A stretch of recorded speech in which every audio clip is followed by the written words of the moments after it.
Welcome to MOOC course on Introduction to Proteogenomics. In last few lectures, we have heard about various ways to analyze pathways from Dr. Krog. After understanding about how mutations affect phosphorylation leading alterations in the signaling pathways, today Dr. Kirsten will talk about how one could use MIMP and GSEA in the hands-on session. He will talk about how to use GitHub to obtain the basic codes and to use them without actually coding, but by manipulating codes as per your data and analysis requirement. Dr. Krog will talk about use of two different formats for GCT files, GCT 1.2 and GCT 1.3, and conditions when one could make use of this format to provide better results. So, let us welcome Dr. Krog for his last lecture and learn more about usage of MIMP and GSEA.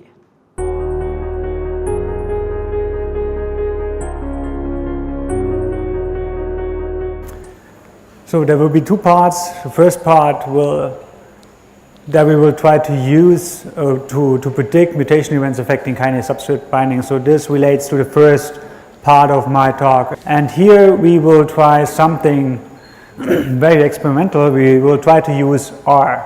And actually, I already prepared in our notebook file. I will talk about more what that is in our notebook and so on and so forth.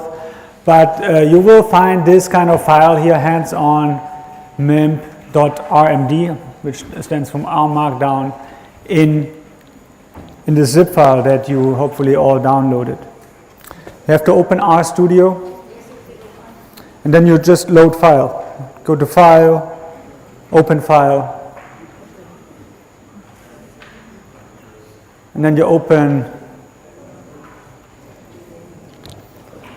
the R Markdown file, which is called hands-on /mimp.rmd. So what you're looking at is a so-called notebook. It's R code intermingled with just text. Who of you have heard about Markdown in general? Okay, so it's okay, that's great. Markdown. It's a very simple text-based format to create structured documents or like HTML pages and stuff like that. And there's extensions of that allow you to execute code in these documents. And actually, there is a link here about our notebooks, and if you click on this link, you will get some more information here.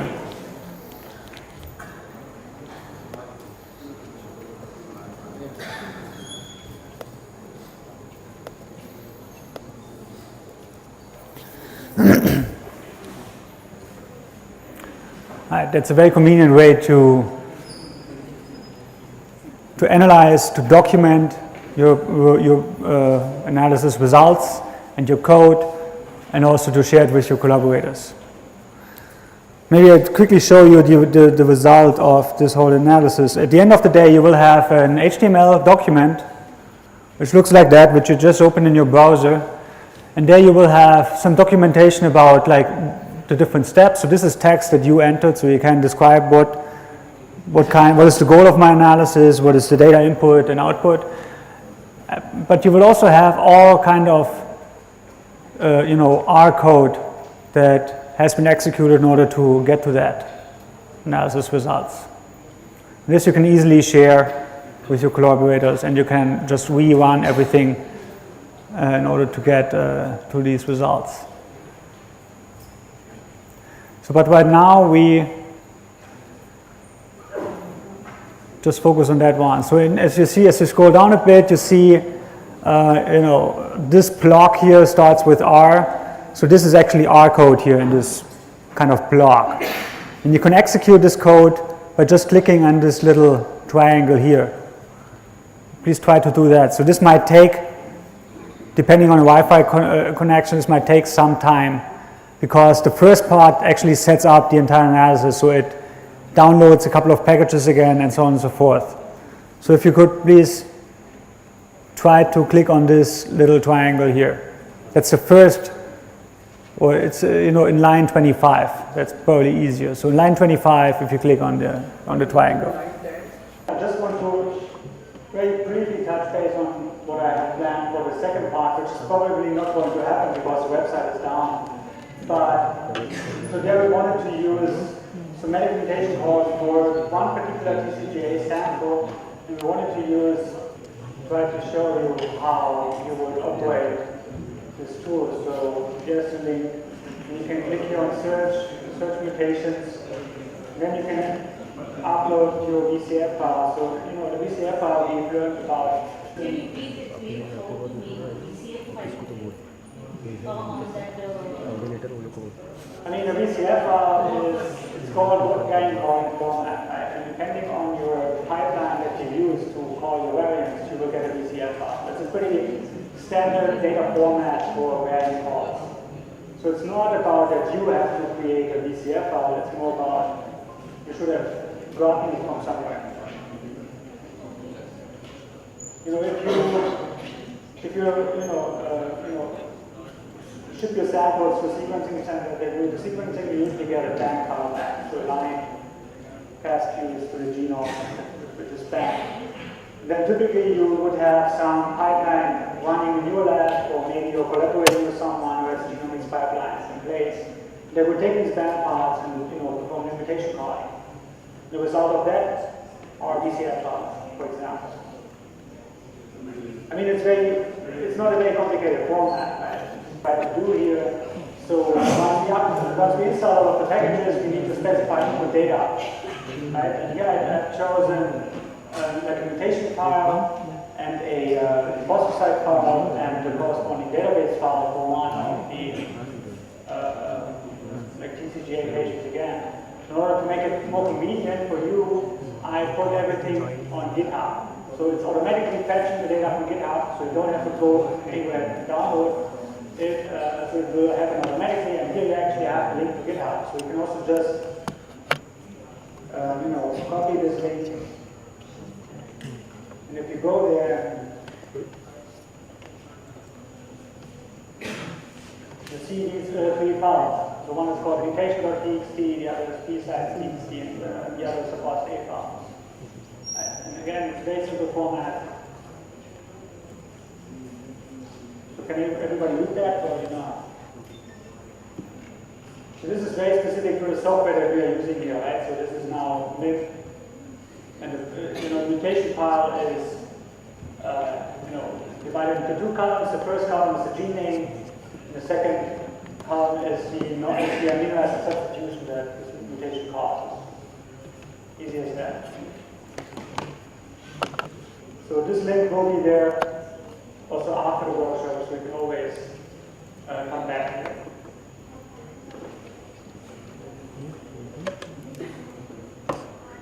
So if the installation succeeded,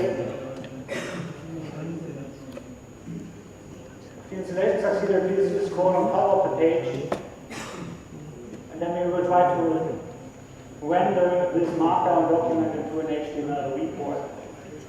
And then we're going to look at the HTML report because it's just easier to read. You should open some document. I don't know why. This is now problem on my PC here. Something like that cannot be lost.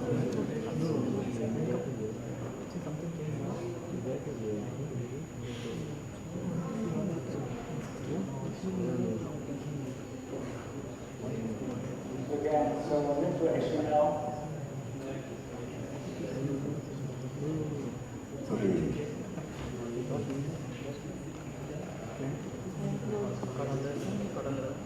And then it's doing all of these different steps, and for me it went very well. So here we go. These are the results of this analysis.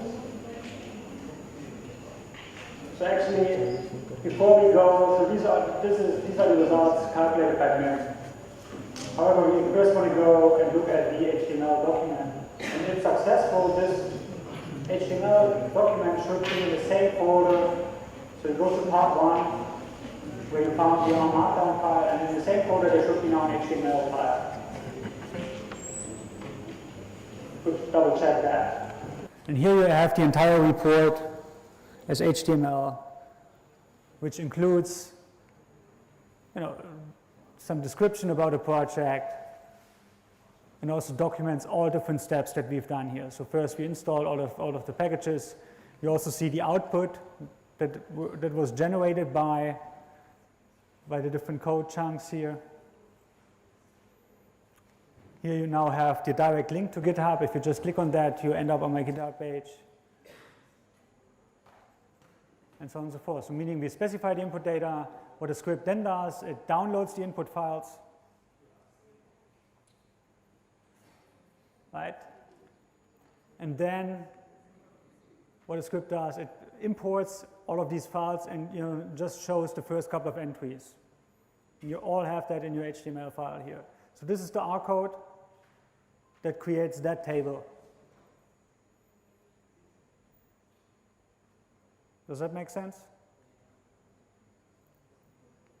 So again, we're looking at a mutation file. We have 2 columns, gene mutation, gene name, mutation. The phosphosite file is similar. Again, so this is the code that generates this table. And what happens then is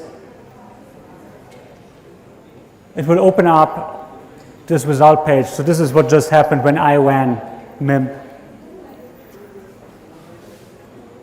This is also one example that I was showing in earlier in this morning.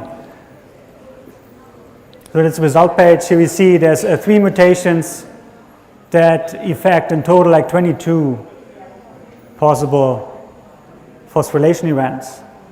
We see that most of them are losses.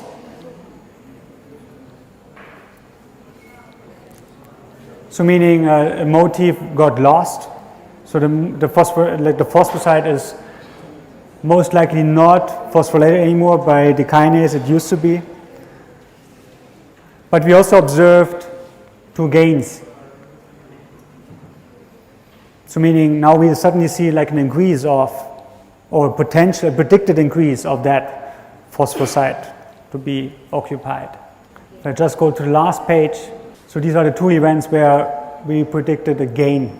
And here I just was show you 2 examples of a phosphorylation gain. So basically, that's the wild type, that's the mutated version. So we see this aspartic acid here,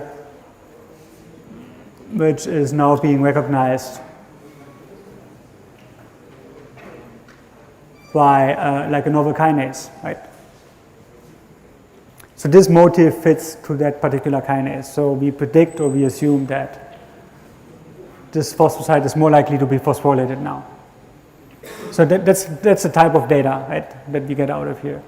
The objective or the goal of this hands-on session is to explore breast cancer subtype specific pathways. And we're going to use the breast cancer data set that we have used, but we're only looking at 2 subtypes just to make it, a bit easier.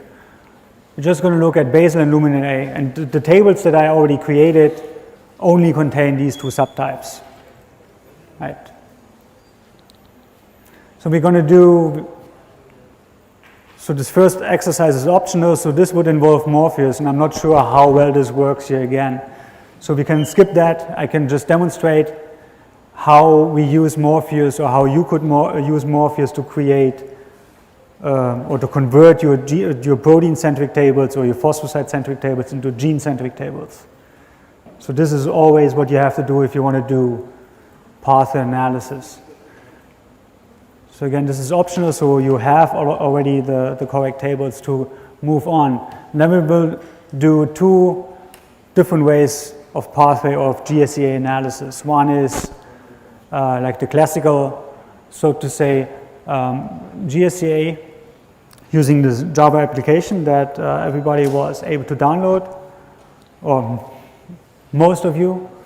In the second approach, we're going to use the same data set and we will use single sample GSEA to project our protein matrix into pathways.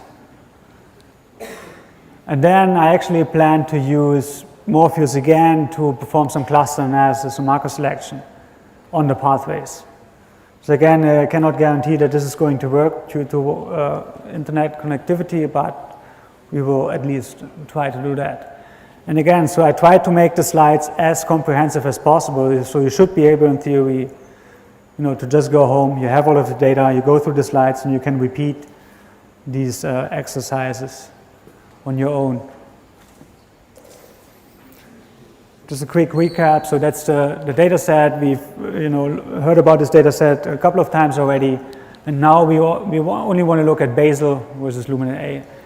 And just by eyeball in protein space, or like in this proteogenomic space, you clearly see differences. Now we're interested in, so what are these pathways that are differentiating basal and luminal? And in this case, we're only looking at the cancer hallmark pathways. So it's a very small, compact, and well annotated, curated pathway database. So it's basically just what I said here. So we have two different data formats, and I got a lot of questions about GCT, and how to create GCT files, and how to open GCT files. These files are simple text files. You can open these files in any text editor, and I would highly recommend to install or to use a text editor on your PC. I would highly recommend Notepad++. This is what I use on Windows systems. And again, if you just Google Notepad++, it will, bring you to the right page, and you just download that. That's like a general recommendation from my side. So in this hands-on, we are going to use two different versions of GCT. One is called 1.2, that's the older version of GCT, which has been around for 10 years now, I suppose. And since a couple of years, they revised the format and came up with a new one, which is called 1.3. And the only difference is that in 1.2, we only store the data. Right, so we just store the data, and we have two annotation columns, or basically two annotation columns to describe the data. So that's somebody made that hard coded, so you cannot change that. You always have to have two annotation columns, and then you have your samples and your data. GCT 1.3, you can store metadata, which describes your experiment, for example. So for example, this is like a snapshot of this data that we are going to use. And here's the data in this corner. And on top of that, we have all the metadata that describes the sample. So this is one sample. Here you have the TCGA ID. And then we have all kinds of information. So which, team T channel, has been used to quantify that, which subtype it is, HER2, ER2, PR2, PR status, and so on and so forth. So the advantage of this format, although it might not be very intuitive in the beginning, but if you're getting used to that, it's very convenient because you store all of your metadata together with your data. Right? You don't have to look through your computer and find metadata that actually annotates your data matrix. What is the GCT file format? That's what you want to know. Right, and how this file format is organized. I mean, here, if you spend 10 minutes or so, you will better understand what GCT means and how to create one. We have to use both versions because the Java application does only support GCT 1.2. Okay, so this step is now optional. Let's try to make it work. Let's try to go to Morpheus.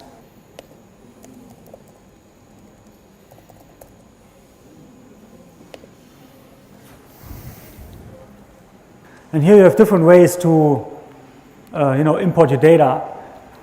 You can just browse your computer if you have it on your Dropbox, or you can provide an URL, or you can just simply drag and drop it into this window here. Right.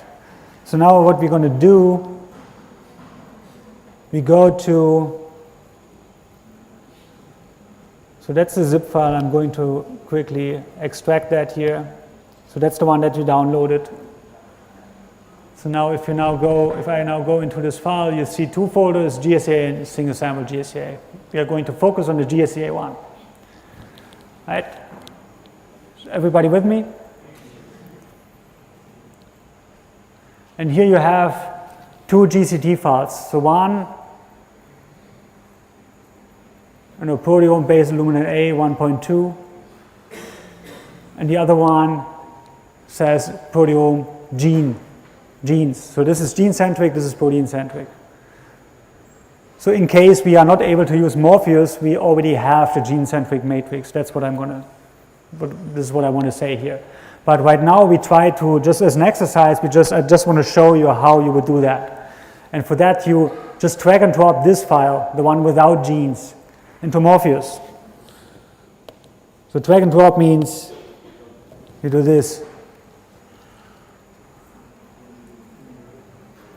Does that work for everyone? And here you already see, that you have genes that appear multiple times here, right? So these are different isoforms, and these stripes basically tell you that we cannot really resolve these isoforms. They have very similar expression patterns because they have many peptides that are shared between those. And for pathway analysis, we need to have a single row for each gene. Does that make sense? If you would open it in Excel, this is what you would get, right? Just Excel, it's the same file. You see the number of genes here, or like proteins, and a number of sample columns, like 42. And then you have the gene ID, you have some description, and then you have the data matrix. That's 1.2 format. Easy as that. That's the same file, just we look at this in Morpheus. You can easily, I don't want to go into in too much detail, but you can easily, I think in the later slides I show how to change the annotations. For example, you could go and say, okay, I also want to look at the description. Right? So this is highly customizable. And maybe again you have to spend some a couple of minutes and just play around with your own data, but everything is possible here. So what we want to do, we want to create gene-centric tables. So you click on Tools, this is the first step. Then you click on Collapse. Then you should see this window popping up here. I'm going to do the same in parallel here. Tools, Collapse. So then you have to pick the field that you want to use to collapse. And in your case, it's the ID column. So this is the first column here shown, which contains the gene IDs, right? And here you can also specify whether you want to collapse rows or columns. It really depends, right? We want to combine or collapse different rows. And here you can choose how you want to collapse them, median or mean. Again, there's no clear answer what would work best. So median is usually more robust against any outliers. So we're going to do that. And then I just click OK. And then you will see that you will get a new data tab here. And now you can also go back and forth, right? If I click here, that's the protein-centric matrix. If you click here, that's the gene-centric matrix. So you see that each gene symbol now is listed only once. So it's very convenient to create these tables. And if you want to download that result table, you can just do so by clicking on File, Save Data Set. You can pick a GCT version. You can give it a name, and so on and so forth, and then you can just click OK. So now you're ready to do GSEA, and that's what we're going to do now, okay? So now I want you, and again, so here is a step-by-step manual how to do all of this, right? So you should be able to do that at home. So now it's GSEA time. And I saw for a large fraction of you guys, you got it to run. So please try to open GSEA, the Java application. So you should be able to see this kind of screenshot here, or like this kind of window. And I try to do the same on my PC.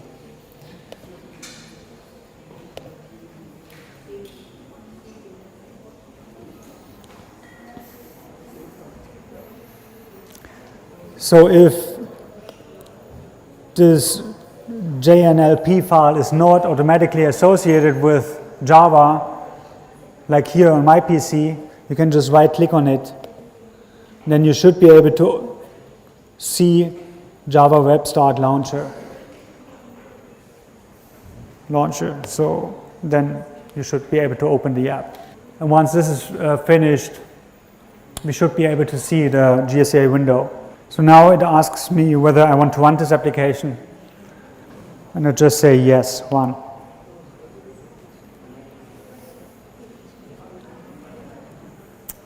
All right. So it's a little bit small on my screen here, so because of my resolution, but Java also, or GSEA also comes with a very extensive documentation. And also like the entire user interface is, if you pay some attention, it's very intuitive. Because here on this start page already, they actually, describe all the different steps that you have to do. Steps in GSEA. So this is exactly what we're going to do now. So what do we need for GSEA? We need expression data. So this is our GCT 1.2 file that we just created. We need phenotype annotation. So because we don't have the metadata about our samples in our GCT file, because it's 1.2, we need an extra file in order to tell the software what is luminal samples and what are basal samples, right? And that's why GCT is so convenient, because you don't have to worry about any other files, so everything is in your file. But in order to make this work, we have to create a phenotype label file, and I'm going to show you how we do that. And we have to pick a gene set database. And again, so here you can upload your own gene sets, you can download different databases which you can upload here, or it also directly links to the MCDB page, so you are sure that you always get the latest version. The phenotype labels are stored in so-called CLS format. Here, if you follow that link, you will get, again, more information about that format. It's, again, something broad specific that has been used for a while, but now because we have GCT 1.3, that's not really required anymore. But however, for this particular application, it still is. And I mean, what is important here is the third line. So the third line contains the same number of columns here than your GCT file has samples. So in this case, we have, in our CLS file, we will have 42, which is in the same order than the columns in your GCT file. Right? And then you can say, okay, first column is basal, second column is luminal, and so on and so forth. And I already prepared that file, and you can find that in your GSEA folder, so which is called phenotypelabels.cls. So if I open that in WordPad, so the first line tells you how many samples do you have, 42. The second line specifies, or the second cell here specifies how many groups do you have in your file. So it's 2, luminal, basal. And the third one has to be always 1. Don't ask me why, but this is what it says on the web page. The second line always starts with the hashtag here, and then it lists both labels, like a unique representation of your class labels. And then the third line is the important one, where just define for each sample, and again this has to be in the same order than your GCT file, and you say, okay, this is the first sample is basal, second sample is basal, third sample is luminant A. Okay, now let's try to import the data first. So we are going to go through these steps, and this is also the order which is shown here on the left, right? So the first step is to load data. So you will end up on this page here. So again, you have different options how to import data. Go to your data, and now just make sure that you select the genes version this time.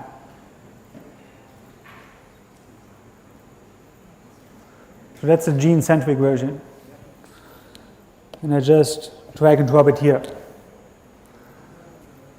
So now the file is here. And I do the same with the phenotype labels. All right?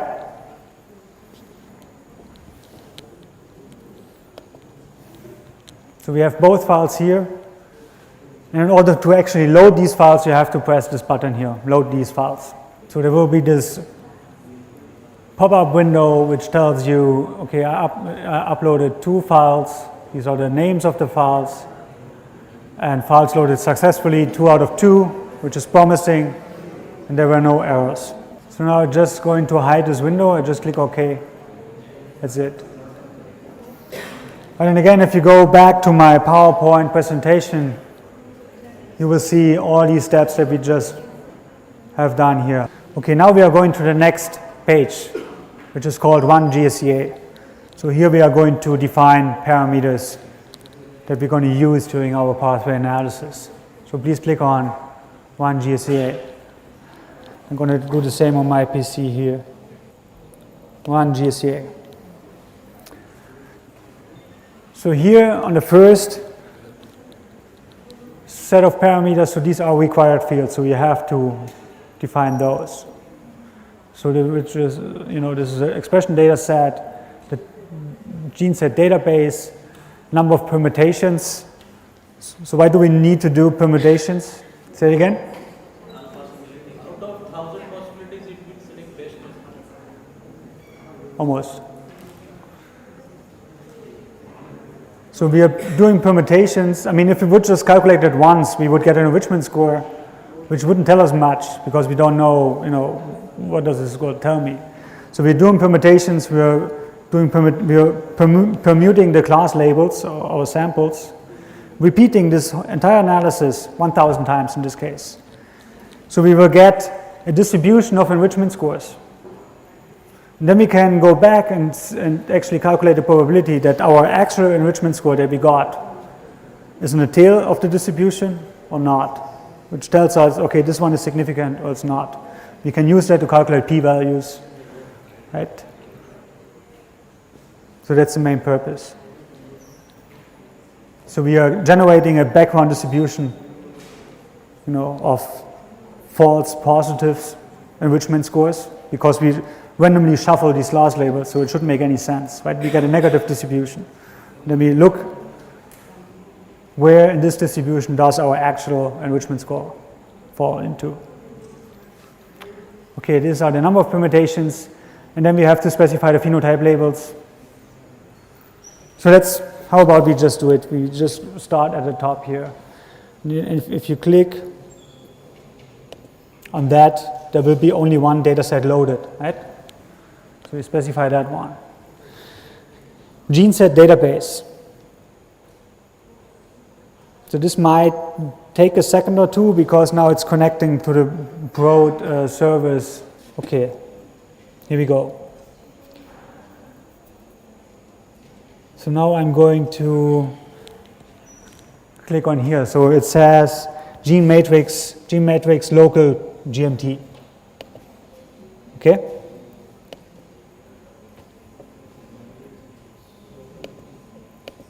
Okay. So you have to import this database first, like we imported the GCT file and the class label file. So please go back to load data. And then please please go to the single sample GSEA folder. So right now we were here in the GSEA, now I go one folder up and there will be another one called single sample GSEA. And in that folder you will find this file, h.or version 6.1. So that's the hallmark database. And you can just again simply drag and drop it into GSEA. So now if we go back to one GSEA, we should be able to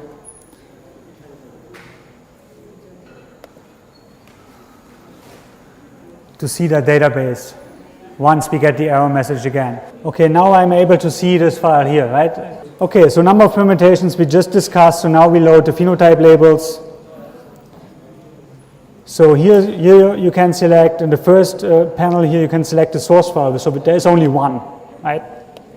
So you could also have multiple phenotype labels and you can play around with different ones, but here we only have one. But here now it actually lets you select what kind of comparisons do you want to do. Do you want to do basal versus luminal, or do you want to do luminal versus basal? Right? You can just pick one. And I just leave it at basal versus luminal. And I click OK. Okay, now we're almost done. So the next option here is actually very important.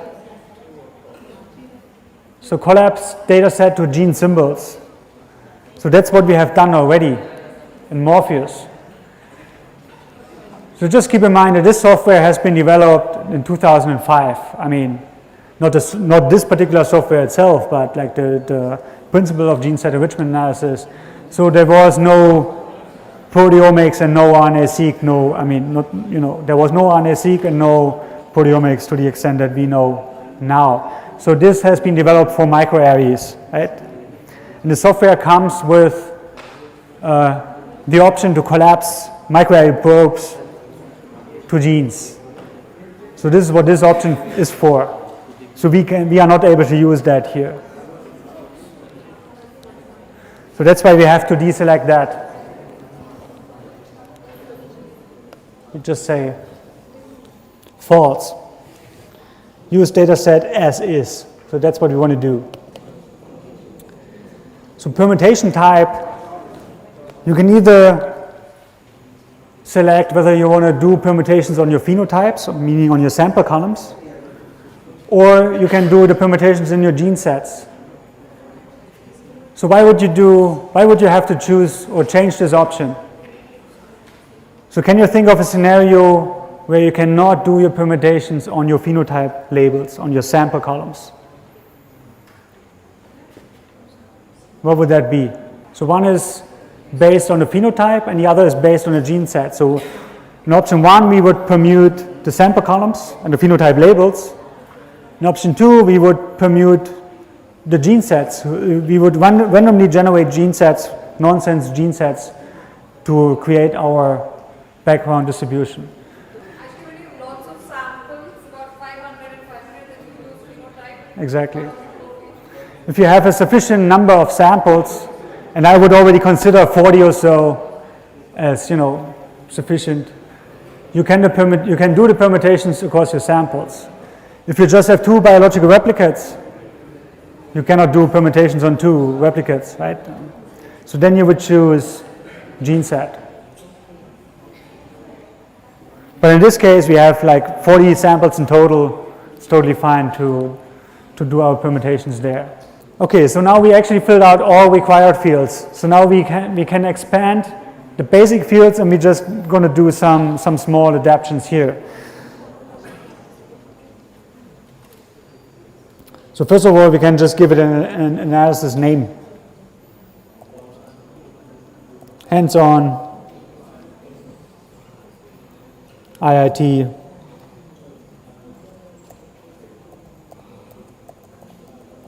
workshop.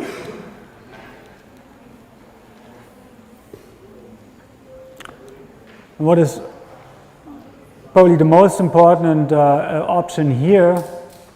I mean, in principle, you don't have to worry about these kind of parameters. What you would have to worry about probably in some scenarios is how you do your ranking. If you remember, so GSEA works on a ranking of your genes. So it would rank, in our case, luminal versus basal. So it has to do some sort of marker selection or some sort of ranking that differentiates luminal from basal. So the default option is signal to noise, which is basically, if I'm correct, it's basically the average between luminal and basal. The difference in average is divided by the product of the standard deviations of both groups. Right? That gives you a measure. It's basically the fold change divided, or the fold change between luminal and basal scaled by the standard deviation. Right? If you have a higher fold change, but a higher standard deviation as well, you would end up with a lower fold change. Whereas if you really have a high difference, a high fold change, and a very low standard deviation, your denominator would be very small, and you would still get a high fold change.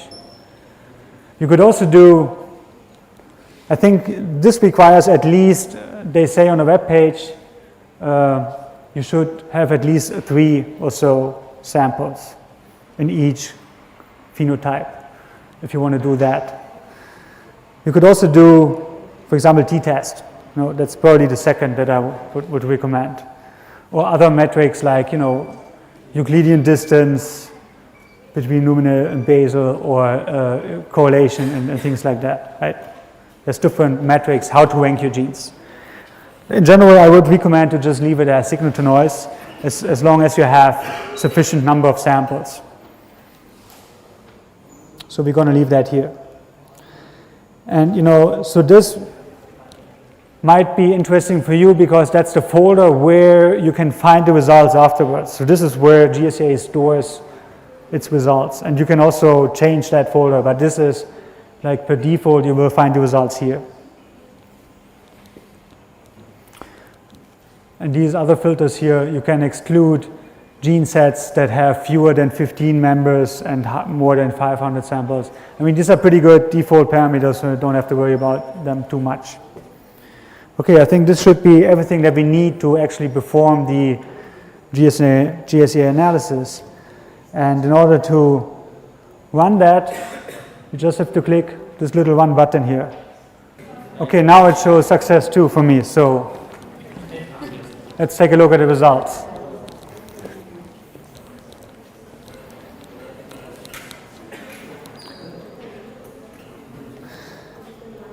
And you can just click on success, and then there should be a page should pop up, like an HTML report which summarizes your results. Was this significant of FDR? That is false detection rate, right? FDR is a false discovery rate. False discovery. Exactly. So that has to be less. Yes. This is basically the fraction of, let's say we have like 100 pathways, right? And if it says you have an FDR of 5%, this tells you that 5 pathways are actually false positives in your list of significant pathways. Are actually genuine. Yeah, so here the default parameter in GSEA is 25, which is very loose, right? But you can also adjust that parameter. So we are looking at FDR, so false discovery rate smaller than 25%. So 25 is actually pretty high, right? So that's the default setting here. And there's probably nothing that you would put in a paper, right? But it helps you to, get a first glimpse on your data. You will have all of these results in an Excel sheet as well, where you have the FDRs, and then you can just filter or only look at the pathways at a certain FDR. So this is basically, I think this parameter has been used in the original study back in 2005, and it still made it until the latest version here. So it's basically a summary of, very high level summary of your results. So you have like these 2 blocks here. The first block tells you this is the enrichment and phenotype basal. Is everybody with me? So we see we have 19 samples in basal. The second block is enrichment in phenotype luminal A, where we have 23 samples. Then you can get some, high-level summary here. So, for example, 34. So I told you that the hallmark database has 50 gene sets. So that's why here it says 34 out of 50 gene sets are upregulated. So they have a positive enrichment score. So they are more enriched in basal compared to luminal. In luminal we only have 16, right? And this should add up to 50. This does not mean that they are significant or whatsoever, right? This just tells you the direction. So here at FDR 25%, and again this is very high, I know, but again that's a summary, and it tells you it's 5 gene sets that are below 25% for basal, and there's 2 gene sets that are below 25% for luminal A. And all of these, this entire page is, again, these are different hyperlinks that will forward you to the actual results. So here you have a summary about your data set. So we're looking at 11,000 genes and so on and so forth. And here's the summary about your gene set database. And also you have very detailed and very extensive documentation about GSEA, because it is such an old software, old approach, very well developed, very well maintained and curated. You have a lot of documentation and tutorials online. And here already you find a direct link how to interpret the results. You can just click on that and you will find all the information you need in order to make sense out of this result page. So what I'm going to show you, and here you also have a direct link to the Excel sheet, as you can see. Right? If you click on that, it should be an Excel sheet. So that's now the pathway list for basal.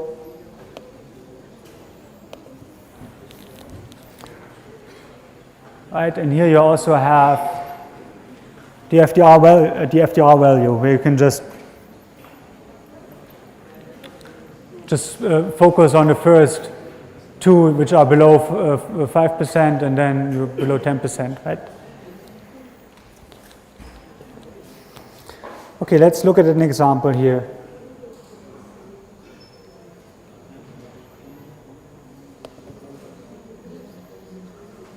So what I did now, I clicked on enrichment in phenotype basal.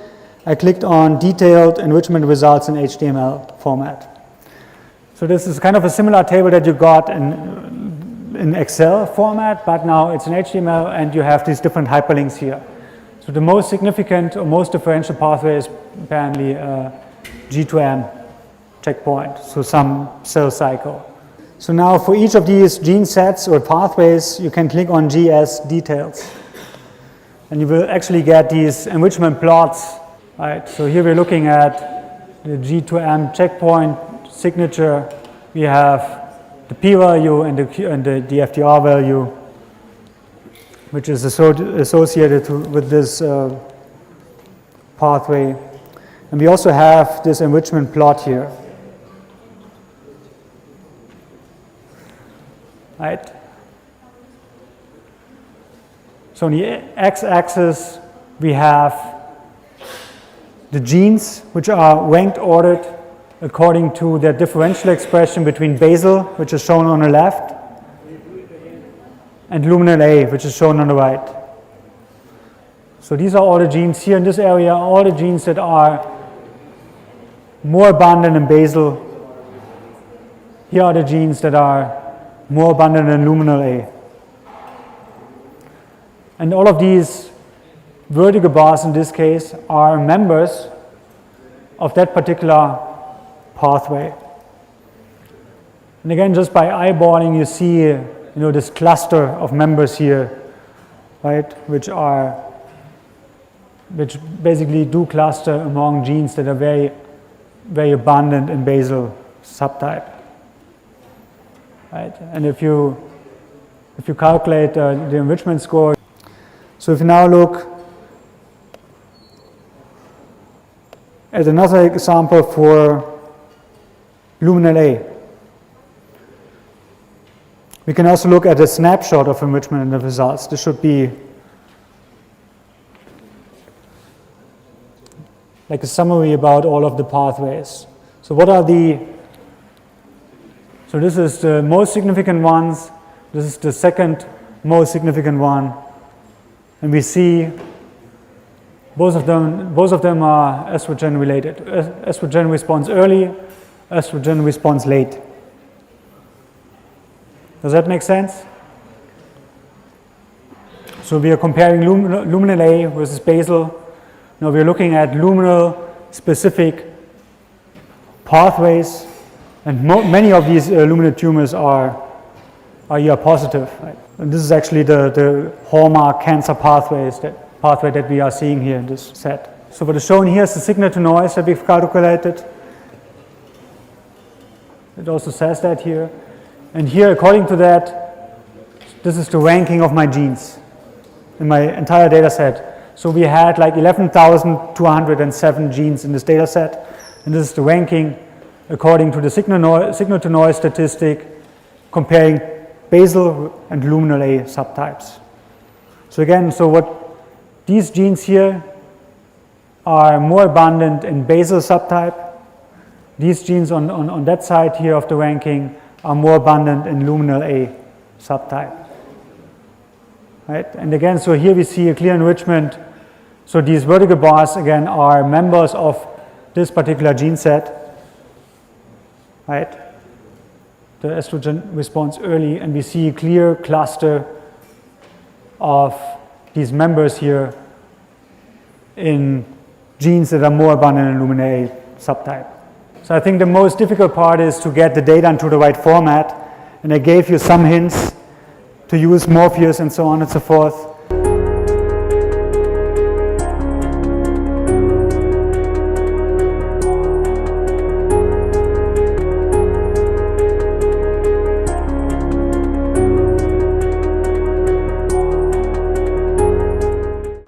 In today's lecture, I hope you learned how to use R scripts and incorporate data in MIMP and GSEA tools for understanding and visualization of your data. Use of Morpheus to convert your data set, which is protein centric or phosphocentric, to gene centric, which can be used as an input for GSEA. The next session is going to be again hands-on session in which Dr. Bing Zhang will talk about how one could use linked omic tools. Thank you.